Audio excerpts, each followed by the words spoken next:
Olá, uma ótima tarde a você. Começamos agora mais uma edição do Agricultura BR. Hoje é segunda-feira, dia 12 de agosto, e você acompanha toda a programação a partir de agora, Agricultura BR. Você acompanha aí pelas parabólicas, acompanha pelas TVs por assinatura, como a NET e a Claro, pelo Facebook, pelo YouTube e também no Mato Grosso do Sul, sinal aberto pela TV Imaculada Conceição.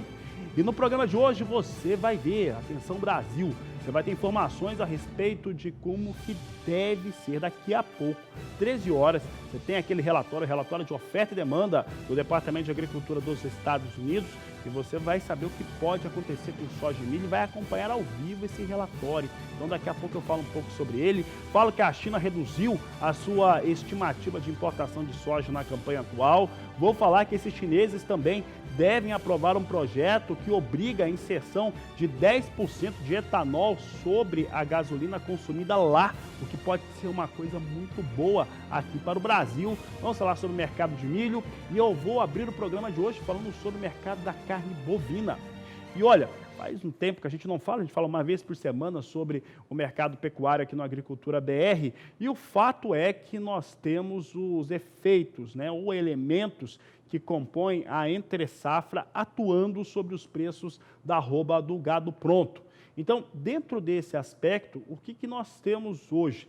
Nós tivemos uma semana na qual houve valorização, consolidação dos valores da arroba, e isso aconteceu, pode-se falar de maneira leve até moderada, e devemos continuar com essa sequência. Então, a tendência é os preços permanecerem fortes. Claro que tivemos aí, neste final de semana e nesta segunda-feira, situações importantes ocorrendo, como, por exemplo, o Dia dos Pais, que aconteceu nesse domingo, aliás, um ótimo Dia dos Pais, um feliz Dia dos Pais para todos os pais que acompanham a nossa programação. Aconteceu esse domingo, vai um parabéns atrasado, e também a volta das crianças para a escola, Então, muitas cidades, estados teve essa volta, e isso melhora o consumo de carnes de maneira geral, além dos salários, que acabaram saindo nessa última semana. Então, tudo isso contribui para um consumo de carne maior. Mas não é só isso, a entre-safra fazendo aí os seus efeitos, e aí a equipe da Agricultura BR apontou algumas situações que garantem que isso está acontecendo. Então, aqui em duas telas, olha o que nós apontamos aqui para o produtor rural que acompanha mercado, que quer saber como é que se comporta o gado gordo no país. Você vê aqui alguns desses elementos. Melhor escoamento da produção, Esse é o primeiro fator. Vendas mais aquecidas. As vendas são mais aquecidas por esses fatores que eu acabei de apontar, recebimento, os assalariados, tivemos aí também Dia dos Pais, tivemos também volta às aulas. Oferta mais reduzida. A oferta de gado gordo é mais reduzida, sim senhor, ela já fica menor, são os efeitos da entre-safra. Aí o produtor rural precisa sempre ter aquele aspecto de administrar a boia, administrar a comida disponível para os animais na fazenda. Virando a tela aqui, você tem um fator que já vem acontecendo, nós temos observado isso já há vários meses e toda semana a gente aponta. Há uma menor diferença entre a arroba do boi e da vaca. Isso acontece em boa parte, ou a maior parte já, dos estados brasileiros. Tem uma outra questão aqui que as pessoas às vezes não observam, mas os frigoríficos estão mais capitalizados com o dólar em R$4 e aumento na exportação. Então, a demanda brasileira, ela cresce, mas ela não cresce internamente, cresce muito pouco internamente, mas externamente cresce bastante. Um outro aspecto que nós gostamos de trazer e que às vezes as pessoas não observam tanto, hoje nós vamos ter, claro, a apresentação de números da Secretaria de Comércio Exterior, e ele vai trazer ali um volume do que foi exportado, quanto que foi faturada a receita aí das indústrias, dos exportadores, mas observe como é que fica isso em dólar, na média. A verdade é que o faturamento da indústria frigorífica, ela aumenta muito em reais, com esse dólar valendo R$4 neste momento. E isso também faz com que a indústria frigorífica tenha uma abertura maior para cobrir essas possibilidades. Então, o que nós temos hoje em resumo, antes de trazer as cotações do gado gordo? Nós temos uma tendência ou inclinação de alta continuar no país, não há outra. Temos também um fator que vai mostrando que as exportações brasileiras crescem, isso independente de China, já que a própria viagem da ministra foi adiada, vai acontecer, mas foi adiada. As expectativas continuam, mas não é isso que está fazendo crescer. E temos também, principalmente, frigoríficos mais capitalizados, faturamento subindo muito, aproveitando da alta do dólar, que sobe por fatores externos. Agora, confira os nossos agroindicadores.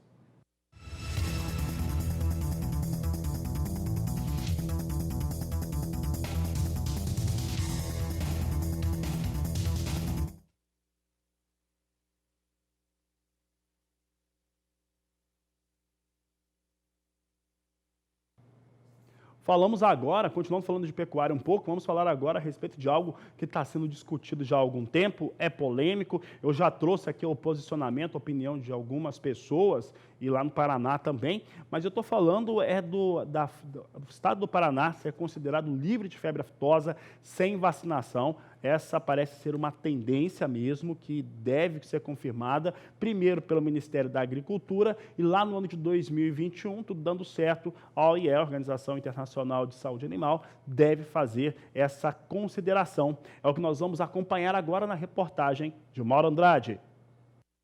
As lideranças do setor questionam essa medida por não enxergarem vantagens na antecipação do fim da vacinação da febre aftosa no estado. O estado do Paraná possui o status de área livre de aftosa com vacinação. Recentemente, o governo do estado antecipou o status de área livre sem vacinação de forma isolada. Essa medida está trazendo preocupação para as lideranças do setor.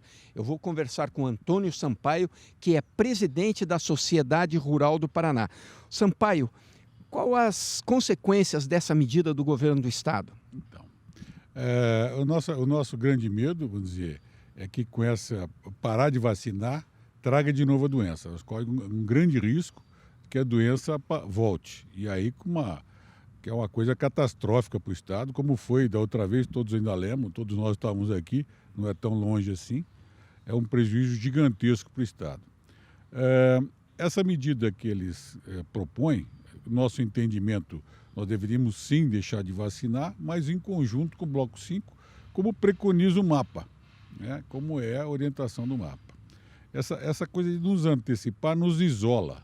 Tá? Num mundo hoje que tudo se integra, que a ordem é a integração entre todas as coisas, nos isolar já é uma coisa que, no nosso entender, já é na contramão da história.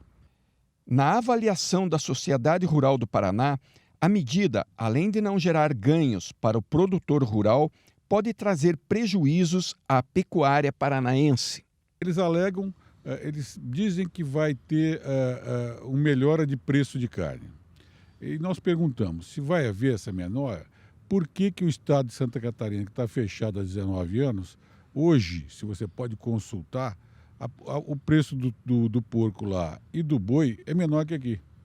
Então, nós entendemos que para o produtor rural isso não vai acontecer, não vai ter essa melhora de preço.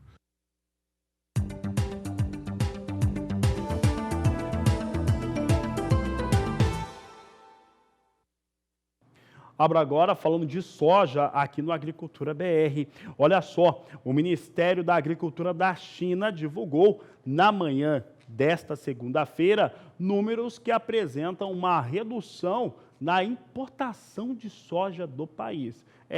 Os números da China, eles, claro que faz sentido por conta da diminuição do rebanho de suíno, mas é sempre bom ficar de olho nesses números que a China apresenta, porque sempre eles vêm com uma tentativa de jogar com o mercado, conseguir condições melhores. Mas, de qualquer maneira, houve uma redução, pelo menos os dados oficiais chineses mostram que agora a importação da China deve ficar, nessa campanha 2018-2019, como está aí na tela, deve ficar em 83 milhões e 500 mil toneladas. Vamos ver, então, como é que está essa expectativa. Você vê que em julho a estimativa de importação chinesa era de 85 milhões de toneladas e agora cai para 83 milhões e 500 mil toneladas, números apresentados pelo Ministério da Agricultura da China na manhã desta segunda-feira.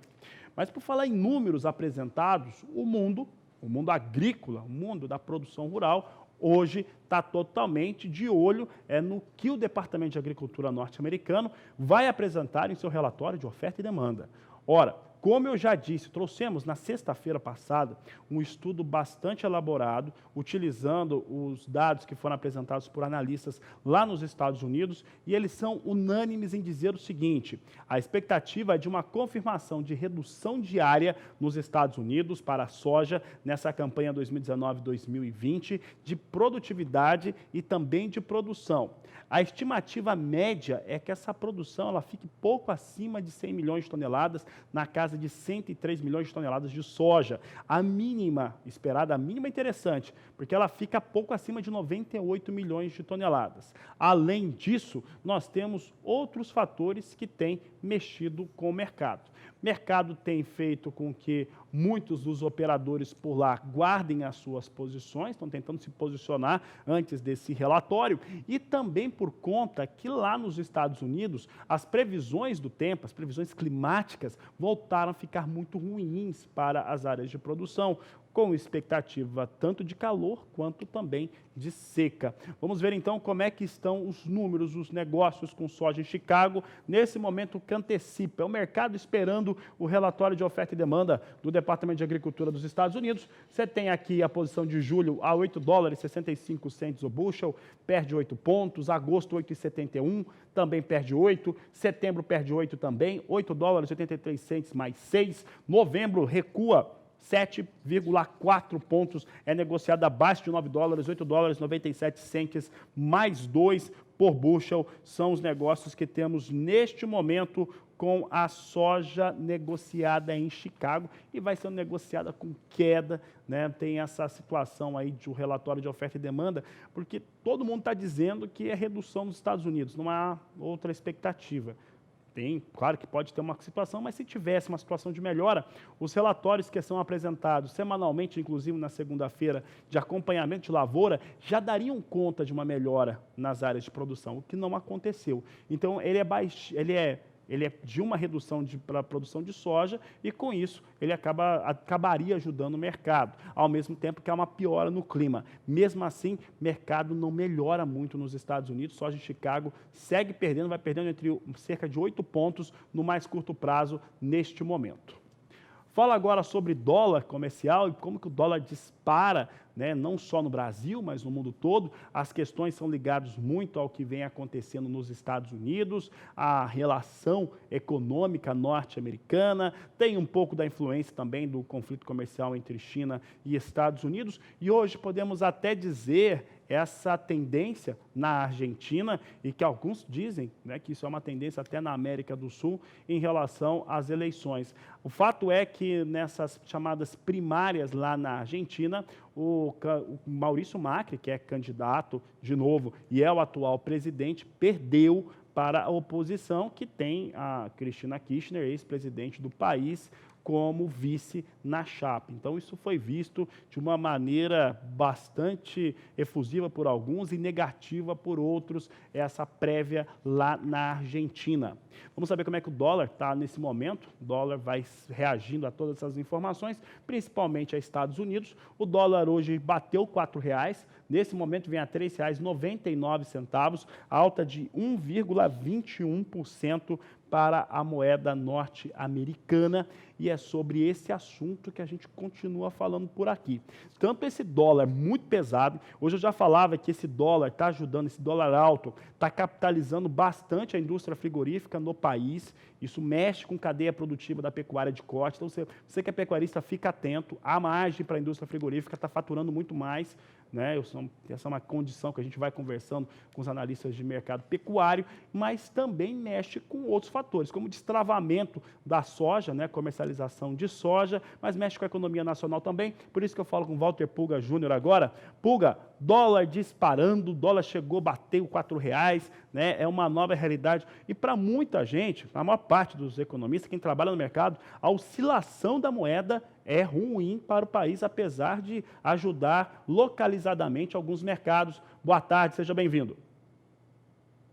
Boa tarde a você, boa tarde a todos. Olha, essa alta do dólar, ela vem num momento em que deveríamos ter, na verdade, uma acomodação do dólar na faixa entre 13,75 e 13,80. Mas ela não ocorre por conta, essa movimentação no mercado financeiro, no mercado de câmbio, vamos dizer assim, não ocorre por conta de problemas no Brasil, e sim fatores externos. E você lembrou muito bem, o acirramento da guerra comercial, né, a intensificação da guerra comercial entre a China e Estados Unidos preocupa muito todos os investidores no mercado internacional. Há uma corrida para o dinheiro japonês, o iene, uma corrida também para o ouro e a corrida para bônus soberanos de países desenvolvidos, entre eles Estados Unidos, e isso faz com que haja, lógico, uma modificação no mercado de câmbio. Para os países emergentes, pesa muito o que ocorre entre os Estados Unidos e a China. Mais do que isso, Fabiano, aqui na América Latina nós temos alguma preocupação agora com o avanço dos kirchneristas, né, dos homens, das mulheres que apoiam na Argentina a Cristina Kirchner. Portanto, com o Maurício Macri perdendo as chamadas prévias de eleição na Argentina, há muita preocupação com investimentos na Argentina e isso prejudica também o Brasil. Por isso, hoje, nós tivemos na máxima do dia o dólar ultrapassando R$ 4,00, chegou a R$ 4,01, agora está em alta, mas uma alta menor, ligeiramente abaixo de R$ 3,99, e isso muda todo o panorama que nós tínhamos logo no início da manhã. Eu explico por quê. Logo pela manhã, nós tínhamos um movimento positivo nas bolsas da Ásia, abertura em alta também nas bolsas da Europa, mas o que ocorreu nas 2 horas seguintes foi um aumento, vamos dizer, da tensão entre os investidores com o que ocorre entre Estados Unidos e a China. Resumindo, em Nova York, o índice Dow Jones, Nasdaq e Standard & Poor's, que são referência para o mercado americano, tinham perdas da ordem de 0,60%. Isso provocou uma reversão na Europa. O índice de FTSE na Bolsa de Londres recuou 0,25%, abriu em alta e agora está em queda. O DAX da Bolsa de Frankfurt e o CAC 40 da Bolsa de Paris recuavam também, mais ou menos 0,12%, 0,20%, esses dois outros índices europeus. E o que ocorre na Bolsa brasileira não é muito diferente, não. Veja, agora há pouco a nossa Bolsa já operava em queda acentuada de mais de 2%, já recuava para a faixa de 101 mil, últimos números agora, 101.902 pontos, portanto, o nosso índice Bovespa desaba mais de 2% neste momento, e o único destaque no mercado de Bolsa é uma alta acentuada para alguns papéis de empresas ligadas ao setor agropecuário, né? Você acompanha comigo agora? Vamos ao painel logo abaixo, as ações. Nosso diretor de TV mostra para mim, olha, JBS sobe agora, Fabiano, 3,39%. E Marfrig tem alta de 2,65%. Lógico, uma alta do dólar já provoca alguma especulação de melhoria no faturamento das empresas que trabalham com exportação de carne. Por isso, nós tivemos agora as maiores altas da Bolsa para a JBS e para a Marfrig. E a Marfrig, aliás, está entre as ações mais negociadas hoje na Bolsa. Portanto, os destaques são, enquanto a Bolsa recua, há no setor agropecuário uma perspectiva de alta, notadamente com quem trabalha com exportação de carne. É esperar até o final do dia para conferir, mas o que ocorreu de manhã já não ocorre mais. Agora à tarde as bolsas vêm em queda e o dólar vem em alta, não só frente ao real, mas frente a outras moedas também. É com você, Fabiano. Beleza, Pulga, obrigado. Até daqui a pouco ele volta e o Pulga confirma aquilo que nós falávamos na abertura, né? Você tem mesmo, aliás, há um céu de brigadeiro, né, para a indústria frigorífica brasileira. Isso não, a gente fala desde o começo do ano, principalmente por conta das expectativas e confirmações de maiores exportações de carnes.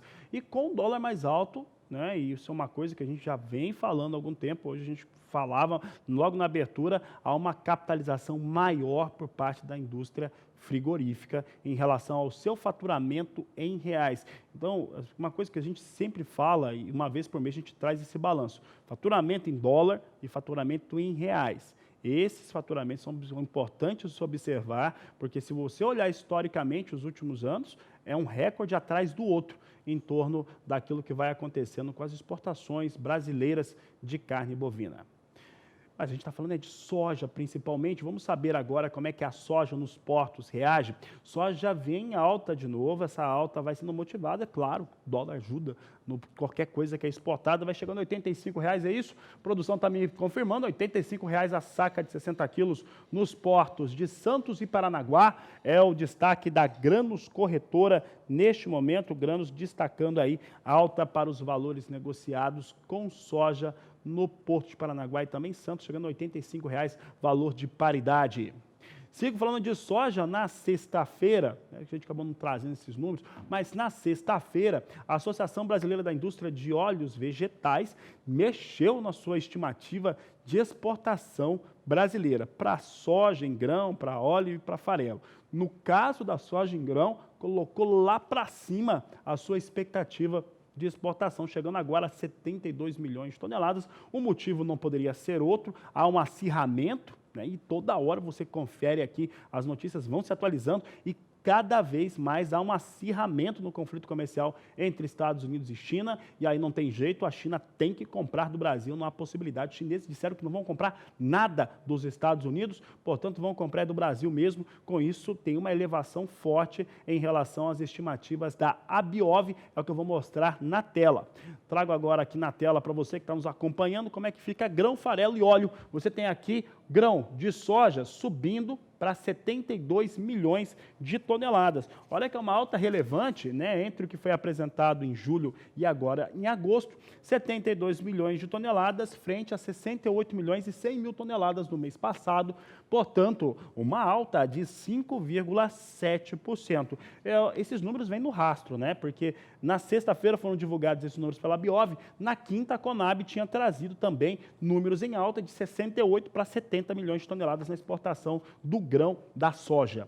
Já o óleo da oleaginosa, né, quase uma redundância ali, o óleo da soja vem também com alta na visão da Abiov, pode chegar a 900 mil toneladas, aumento de 12,5% frente aos números previstos em julho, que eram de 800 mil toneladas. Já as estimativas de exportação de farelo de soja agora alcançam 15 milhões e 800 mil toneladas, representa uma alta de 2,5%, é o que a Agricultura BR mostra para você agora. Você viu aí, primeiro bloco quente, dois principais produtos aqui do Brasil, carne bovina e também um dos principais, né, carne bovina e soja, destaque aí nos dois mercados e destaque também, principalmente, falar de arroba de gado pronto ou falar da saca de soja, observe, é alta no Brasil. E a seguir no Agricultura BR, você confere mais informações. Ainda hoje, você tem um relatório de oferta e demanda do Departamento de Agricultura dos Estados Unidos. Daqui a pouco eu falo sobre esse assunto. E já que nós vamos para o intervalo, entre em contato conosco pelo WhatsApp. O número é 67996562266 e eu volto já. E os destaques continuam aqui no Agricultura BR e o assunto por aqui agora é o milho.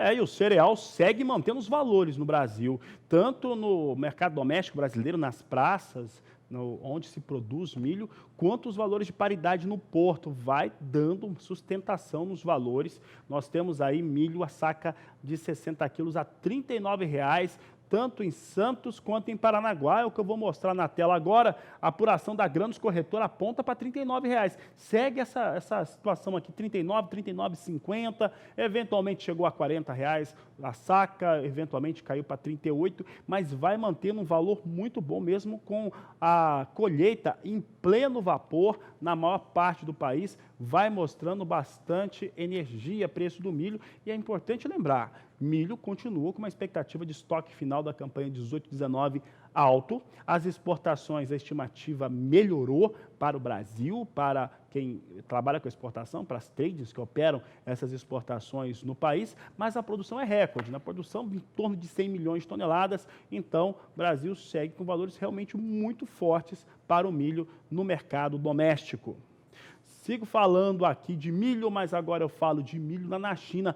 E olha, um fator curioso, nesse documento que foi apresentado na manhã de hoje, dessa segunda-feira, pela China, o Ministério da Agricultura da China trouxe uma redução, como eu já disse, em relação à importação de soja, mas elevou a sua estimativa de importação de milho. É isso mesmo. A China, que é um dos maiores, o segundo maior produtor geral de milho é a China. Só não é um produtor comercial, ela não exporta esse milho, né? Não trabalha de uma maneira como Estados Unidos e Brasil faz. Mas em relação a volume, né, de milho produzido naquele país, é o segundo país em maior volume de produção deste cereal. E a China vai aumentar, é isso mesmo. Os números de hoje mostram que a China vai comprar de outros países 4 milhões de toneladas. Veja comigo como é que está a situação chinesa para o milho, números apresentados nesta segunda-feira. Enquanto que em julho, o Ministério da Agricultura da China esperava que os chineses importariam 3 milhões e 300 mil toneladas, agora aguardam uma importação de 4 milhões de toneladas. E essa revisão, ela vem principalmente por conta, olha só, dos Estados Unidos. A China compra sorgo norte-americano. Então, como a China já informou que não vai comprar nada, nenhum grão de produto agrícola norte-americano, vai comprar milho. E vai comprar milho de quem? Vai comprar do Brasil. Isso é uma questão da lógica, já que não compra dos Estados Unidos, vai comprar do Brasil, e aí troca o sorgo pelo milho. Vamos seguir falando aqui de números internacionais, agora trazendo milho negociado em Chicago. Eu lembro que daqui a pouco, ao vivo, você acompanha a divulgação dos números do Departamento de Agricultura norte-americano. É claro que é uma espécie de resumo geral, né, que a gente coloca rápido aqui para você não ter, para você saber o que aconteceu nesse relatório, mas são sempre números muito importantes que nós destacamos aqui no Agricultura BR com o relatório de oferta e demanda. Em relação ao milho, a expectativa é de confirmação de uma área maior para milho mesmo, com uma produção e estoques elevados, né? Para o momento, é isso que deve acontecer. Olha como é que vem o milho, assim como soja vai perdendo 7 pontos neste momento. Setembro vem a 4 dólares e 2 centes, faltou ali uma casa decimal, não tem problema. Dezembro vem a 4 dólares e 10 centes mais 6 o bushel. Março, 4 dólares e 21 centes mais 2. E temos a posição de maio a 4 dólares e 27 centes mais 2 por bushel. É o que a Agricultura BR destaca neste momento, aqui a Agricultura BR trazendo os números em relação ao milho na Bolsa de Chicago. Vamos falar agora de cana-de-açúcar. E olha só, a Única divulgou os números em relação ao balanço da segunda quinzena do mês de julho. E essa segunda quinzena contou com números mais favoráveis, assim como nós podemos dizer. O que acontece? Segunda quinzena do mês de julho de 2019, teve uma moagem de cana-de-açúcar superior àquela que aconteceu na segunda quinzena do mês de julho do ano passado. É o que a Agricultura BR mostra agora. Vamos ver em qual tela aparece aqui para nós. Está aqui comigo. Nós temos aqui a posição da segunda quinzena de julho, com 49 milhões 690 mil toneladas que passaram pelo processo de moagem, 4,25% superior aos 47 milhões 670 mil toneladas que passaram pelo processo de moagem no mesmo período do ano passado. Agora vamos saber como é que ficou a produção de açúcar e também de etanol no Brasil nessa segunda quinzena de julho. Eu lembro que a safra brasileira, assim como o do ano passado, é uma safra alcooleira. Então é uma safra de produção de etanol mesmo. Vamos saber então como é que ficou. Começando pelo açúcar, você tem aqui na tela comigo, segunda quinzena no mês de julho, com 2 milhões 480 mil toneladas de açúcar produzido. Queda de 5,5% frente aos 2 milhões 620 mil toneladas que foram produzidas no mesmo período do ano passado. Destaques aqui do Agricultura BR, que vai mostrando o que aconteceu durante este período. Você acompanha comigo agora também como é que ficou os cenários para o etanol anidro hidratado. Você acompanha aqui os números com a Agricultura BR. Você tem aqui a segunda quinzena do mês de julho de 2019, com 2 bilhões 650 milhões de litros na última quinzena de julho, sendo 835 milhões e 60 mil litros de anidro, 1 bilhão 810 milhões de litros de etanol hidratado, valor muito parecido com os 2 bilhões 620 milhões de litros que foram o resultado da segunda quinzena do mês de julho no ano de 2018. Então, praticamente igual, entretanto, 2019, com uma ligeira vantagem aí, até porque teve uma moagem de cana-de-açúcar também maior durante essa segunda quinzena de julho do ano atual. Eu vou seguir falando de etanol, de certa forma, e a gente não para de falar de China. China tem muito a ver com o agronegócio brasileiro, e esse é o assunto que eu vou tratar agora com o Walter Pulga Júnior, porque é o seguinte, tem um projeto correndo lá na China que pode fazer com que se tenha uma inserção, uma adição de 10% de etanol na gasolina dos caras lá. Então, pode ter 10% de etanol na gasolina chinesa, é o que o Walter Pulga explica para nós agora. Pulga, isso pode ser muito bom para os países que produzem etanol. É isso mesmo, Fabiano. A notícia foi divulgada já na semana passada pelos empresários de São Paulo que acompanharam o governador do estado, João Dória, e o secretário de Agricultura, Gustavo Junqueira, numa missão comercial lá na China. Bom, na parte dos usineiros, né, dos representantes das usinas brasileiras, o que ocorreu foi que Marcelo Meto, que é presidente do Conselho Deliberativo da Única, acompanhado do diretor executivo da entidade, Eduardo Leão, entraram em contato lá com a Anfávia de lá. O que é a Anfávia? Associação Nacional dos Fabricantes de Veículos Automotores. Lá o nome é CAAM. E a informação é de que eles discutem a aprovação de uma legislação lá que permitiria a adição, né, de 10% na gasolina utilizada lá no mercado chinês. Isso representa muito para o Brasil, porque, na verdade, se for analisar, né, representa 50% do consumo de hoje de todo etanol no Brasil. E explica-se por quê. Olha, o que ocorre lá é que nós temos 240 milhões de automóveis. Embora lá haja um incentivo para o uso de carro elétrico, né, a frota atual é 240 milhões, mas o governo chinês já espera a duplicação do número de automóveis na China, para mais de 400 milhões de automóveis. E mesmo com incentivo para o uso de energia elétrica, né, energia limpa, eles consideram que não será possível ter uma frota com mais do que 30% de carros elétricos. Por isso, devem adotar, sim, a mistura de etanol à gasolina. Essa é uma boa notícia para quem trabalha com etanol no Brasil. Afinal de contas, é um mercado. E é para lá que os representantes da indústria sucroalcooleira no Brasil visitaram, para estimular o uso de etanol na gasolina. Como é que eles estimulam isso? Justificando para o governo chinês uma redução na poluição que ocorreu aqui em São Paulo. A poluição caiu, depois do uso de etanol misturado à gasolina, mais ou menos 27%.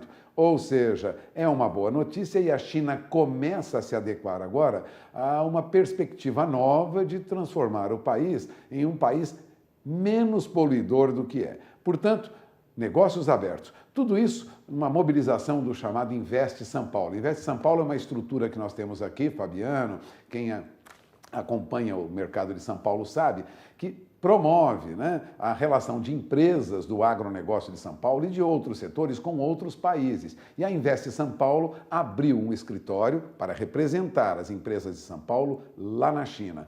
Tudo isso já está sendo tratado e a perspectiva para a exportação de etanol começa a melhorar a partir de agora. Depois de uma discussão em relação ao açúcar, taxação, Fabiano, agora a perspectiva é que mandemos para lá etanol para reduzir a poluição que ocorre na China e que é amplamente divulgada no mundo, mais do que isso, criticada por outros países do mundo. É uma perspectiva nova. O mercado cresce muito. É com você.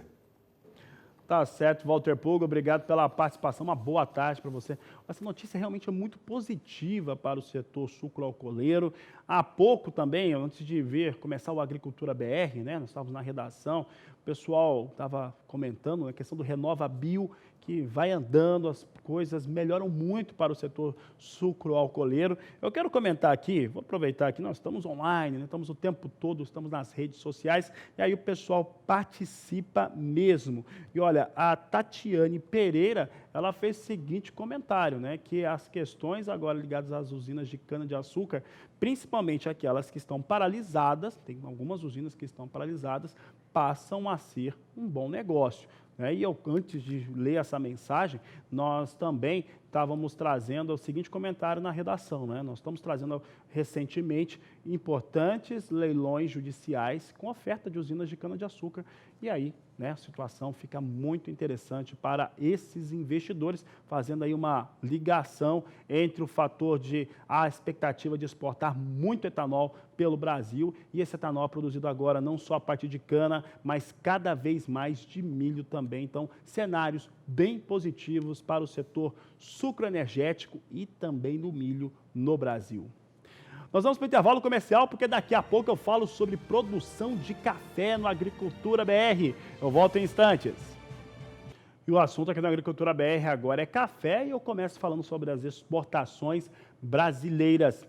E de acordo com o Secafé, as exportações no mês de julho de todos os tipos, aí falando de café solúvel, café arábica, café robusta e as outras variedades, né, tipos de café que o Brasil exporta, bateu o recorde, foi total. Chegou a 3.200.000 sacas no último mês. Esses foram os números aí de resumo do Secafé para o que aconteceu com as exportações nacionais. Você confere comigo, porque o assunto, né, a grande questão não é tanto embarcar, vender, mas é uma questão de preço aqui para o produtor brasileiro. Veja só que as sacas, né, 3.200.000 sacas exportadas, chegou a 28,2% de alta sobre os 2,5 milhões de sacas de café que foram embarcadas no último mês de julho, né, de 2018. Portanto, aí tivemos uma situação muito favorável para os embarques brasileiros de café, questão do volume bastante elevado. Olha, com um volume tão elevado assim, claro que o faturamento também foi maior. Veja conosco como é que ficou o faturamento, receita aqui das tradings que operam com os embarques brasileiros de café. Ele é maior, essa tela aqui, ó, presta atenção, você cafeicultor, ou você que é produtor rural brasileiro, nosso telespectador, ele entende muito esse mercado do café. O cafeicultor sabe muito bem do que eu estou falando, mas quem não conhece, talvez não saiba dessa realidade, tá? Está aumentando a receita? Sim. Por quê? Porque exportou muito mais. Você viu que ali que ficou numa situação de exportação de 700.000 sacas a mais, comparando o ano passado com julho desse ano. Tá? Então, é muito pesado, né? Ficou muito pesado os embarques em volumes. Só que a receita só aumentou 5,1%. Por que isso aconteceu? Foram 378.200.000 dólares. Nada mal, né? Uma alta de 5,1%. Mas por que no final das contas é ruim? Porque nós estamos vendendo mais café por um preço menor. Veja só que um preço médio da saca de café exportada no mês passado foi de $119,70, de acordo com o Secafé. Aí, comparado ao mês de julho do ano passado, é uma queda de 18%, portanto, queda forte para o valor da saca de café, o que a gente tem visto mês a mês aqui no Agricultura BR. Destacamos agora como é que vem os negócios com café na Bolsa de Nova York, café arábica. Você acompanha conosco aqui. Nós temos, agora sim, nós trazemos aqui os números para o mercado do café arábica. Você tem aqui a posição de setembro vindo a 94 centes mais 30, dezembro 97 centes mais 85, a libra peso, posição de março $1, 1 cente mais 55, maio de 2020, $1, 3 centes mais 95 por libra peso, é o destaque aqui do Agricultura BR, que você acompanha conosco, mostrando aqui como é que vem o futuro do café arábica, tendo aí queda no dia de hoje. Essa queda acompanha a alta do dólar, dólar dispara, e ali tem um contrabalanceamento que faz com que, na maior parte das vezes, o cafeicultor não sinta essa alta do dólar como poderia, né, ser positivo para o produtor brasileiro de café.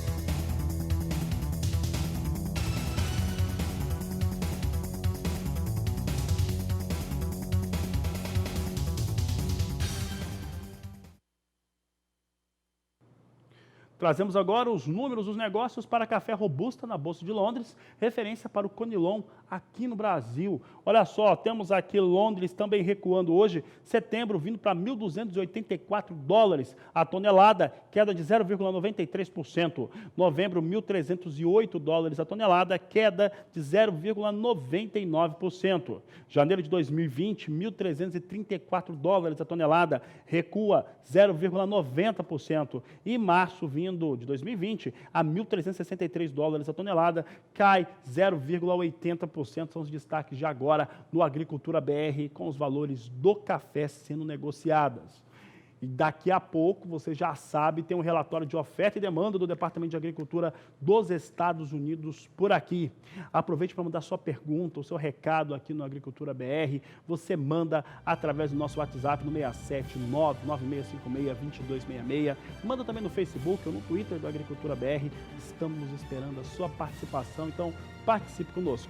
Eu volto já.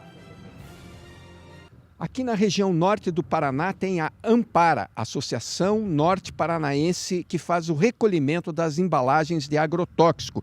Irineu Zambaldi, engenheiro agrônomo, é o responsável por esse trabalho e nós vamos saber aqui, Irineu, como que é o trabalho da Ampara, o dia a dia aqui para recolher essas embalagens? O trabalho da Ampara ele consiste em várias etapas. A primeira delas, e talvez a mais importante, seja a parte educativa, né, aos agricultores para que façam os procedimentos corretos de devolução das embalagens.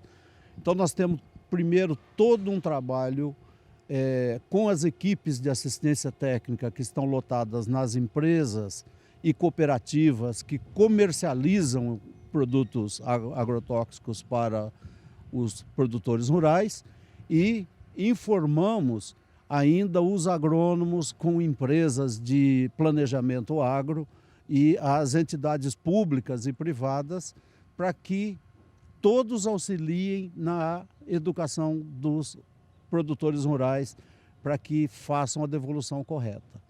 O produtor deve estar atento para proceder à devolução das embalagens de forma correta. São duas categorias de embalagens, né? A grande maioria delas, 94% mais ou menos, são embalagens laváveis. Significa que o agricultor aplica na lavoura e utiliza água para aplicar. Esses frascos, eles devem ser submetidos à tríplice lavagem ou a lavagem sob pressão, ter o fundo furado e devem chegar para nós, incluindo as caixas de papelão que o fabricante acondicionou essas embalagens, elas devem chegar para nós limpas, secas e com o fundo furado. Ao fazer a entrega de forma correta, o produtor recebe um documento que comprova que a sua embalagem teve a destinação adequada. E, uma vez entregue e recebido, o pessoal da Ampara vai fazer a conferência, uma a uma dessas embalagens para ver se está correto e emite um comprovante para o agricultor, que é esse daqui. Então ele recebe isso, porque se a fiscalização for exigir dele o destino que ele deu para as embalagens que ele comprou, né, ele tem o comprovante da Ampara para mostrar que ele fez o procedimento correto. Uma vez que essas embalagens passaram por inspeção e foram consideradas lavadas, né, ou seja, sem quantidades significativas de resíduo, elas passaram por uma tríplice lavagem no agricultor. E quando elas vêm para cá, são separados em tipos de materiais. São em torno de 9 tipos de materiais diferentes. Plásticos, né, que cada um deles vai para uma reciclagem apropriada. E aqui já é a sala de expedição, ou seja, o material já está pronto para seguir o destino adequado. Irineu, o que se faz com esse material que saiu da agricultura? Uma vez que eles já foram limpos, prensados para redução de volume, racionalização de frete, esses materiais são destinados para recicladoras específicas. As caixas de papelão, eles vão ser transformados em barricas de papelão para contenção de material tóxico industrial e para incineração de material.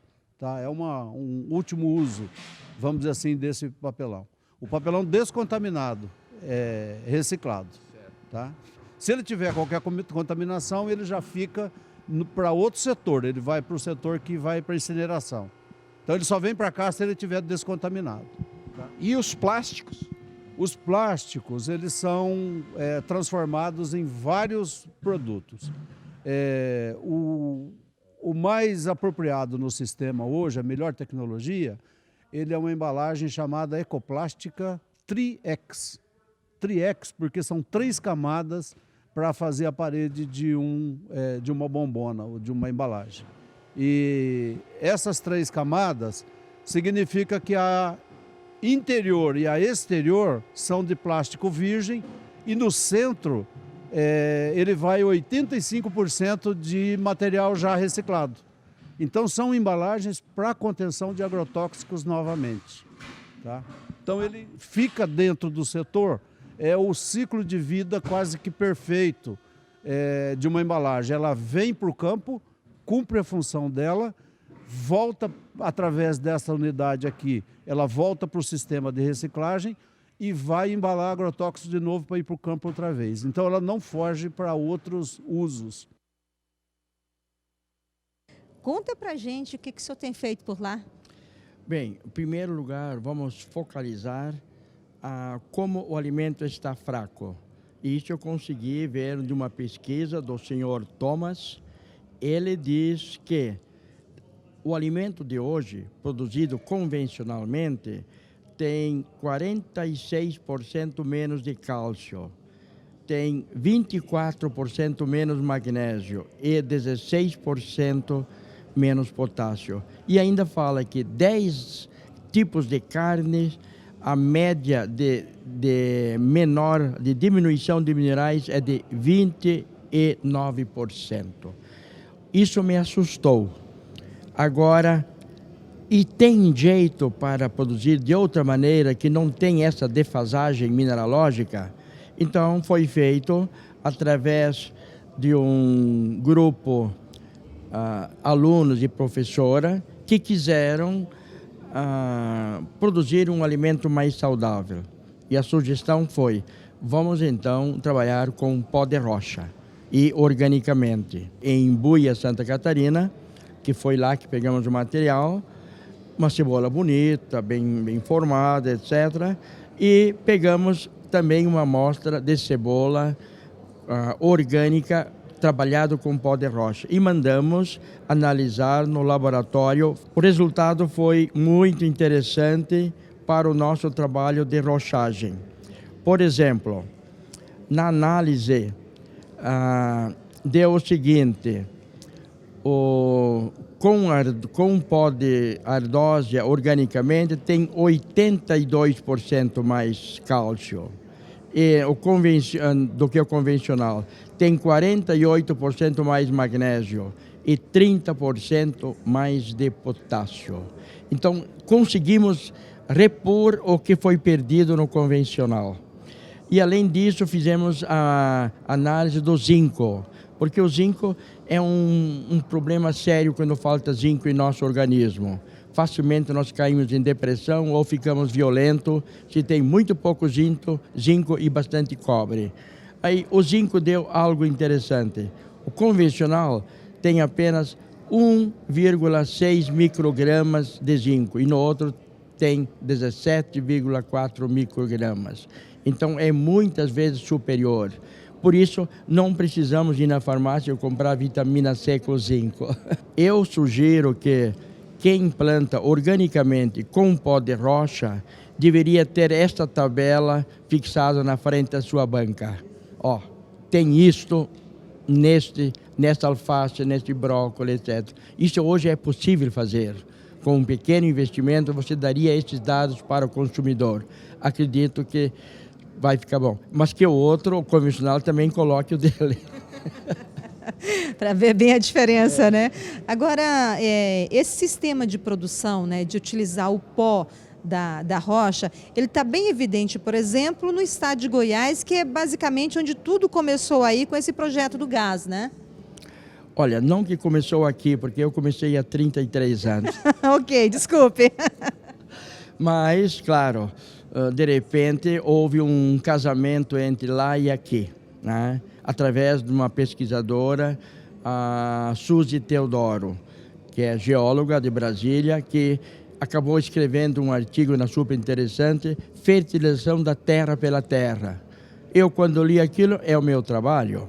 Eu estou fazendo isso, eu estou pegando pó de rocha e colocando no solo e está aumentando a produtividade, como ela também constatou. Aí nós unimos forças e fomos trabalhar mais. Só abrindo um parêntese aqui, né, GAS, que é Grupo de Agricultura Sustentável, não é? E o senhor viaja pelo Brasil mostrando esse trabalho, essa experiência. Como é que os estados estão absorvendo essa informação e já colocando em prática?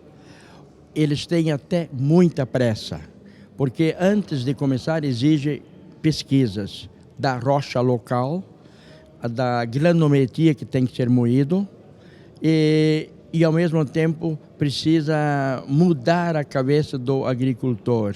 De que maneira? De que maneira? Ele percebendo que a solubilização é mais lenta, que tem que ter vida no solo, matéria orgânica, que não pode agredir o solo matando os micro-organismos. Então há uma mudança sim para ser feita, porém responde muito bem e a produtividade começa a subir. Agora, junto a esse pó de rocha, o que mais pode ser agregado em benefício da produção e do solo? Sempre está ligado ao plantio direto, deixar toda a palhada na superfície e também está ainda ligado a produzir mais biomassa, que é a adubação verde. Quanto mais você fizer isso e tem os minerais com o pó posto lá, vai haver uma mineralização e vai ser retido o orgânico que transforma em humus, ali fica retido esses minerais para a planta depois poder absorver. Agora, economicamente falando, tem aí uma rentabilidade interessante para a agricultura que passa por esse processo, digamos que novo, não é? Não é que é novo de recente, mas o agricultor começa a usar com mais evidência? Tem sim, desde que não apareçam gananciosos demais. Isto é, a rocha tem que ser analisada e praticamente existem em todo o Brasil rochas boas e deve ter um interesse do minerador, do consultor e do agricultor. Com pó de rocha você produz plantas mais sadias. E uma planta mais sadia não precisa tanto de remédio, como nós também. O dia a dia meu, ao menos 50% é produzido por mim. Seja batata doce, mandioca, feijão, todas as verduras, algumas frutas, tudo é produzido com pó de rocha e sem nenhum agrotóxico. E eu tenho lá minhas maneiras de defender alguma praga numa simplicidade bem grande. Perfeito. Vamos deixar um recadinho para o pessoal do Brasil que está vendo a gente. Que dica que o senhor dá para o povo? Olha, é o futuro e parece que não tem mais volta.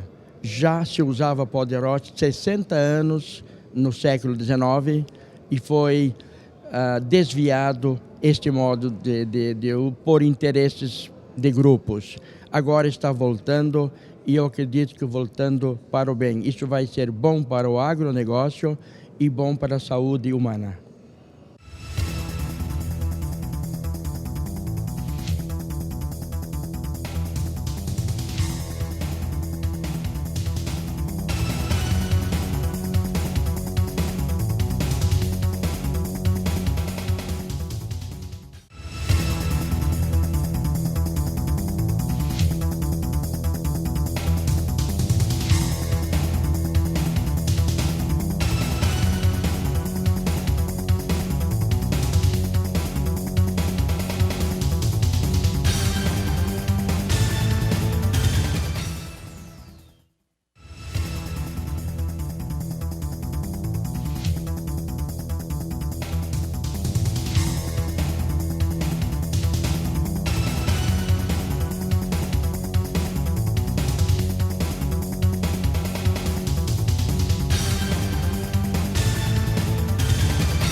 A Agricultura BR vai para um rápido intervalo comercial agora e daqui a pouco voltamos com os números do Departamento de Agricultura norte-americano. E eu já adianto, a área com soja nos Estados Unidos é realmente muito pequena, a menor dos últimos anos, e a produção foi estimada em 100 milhões de toneladas na campanha nova. É o que você confere daqui a pouco, depois do intervalo comercial.